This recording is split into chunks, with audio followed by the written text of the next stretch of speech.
Hello guys, maayong hapon ninyong tanan diha sa Pinas. Assalamualaikum sa Qatar po.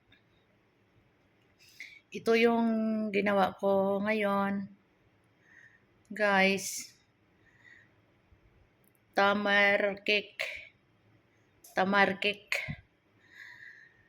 So, isang kalahati yung harina, isang cup din na isang cup at kalahating harina, tapos isang cup ang oil, isang cup ang sugar, at saka 1 spoon na vanilla, 2 cup ang tamar. Yun lang guys, at saka itlog.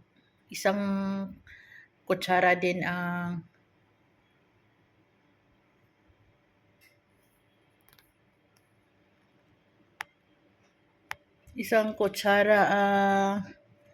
baking powder. Yun lang guys. Simple lang to guys. Simple lang pag maggawa ng ganito. Tinikman ko guys, ang sobrang sarap. Salamat po guys. Bye.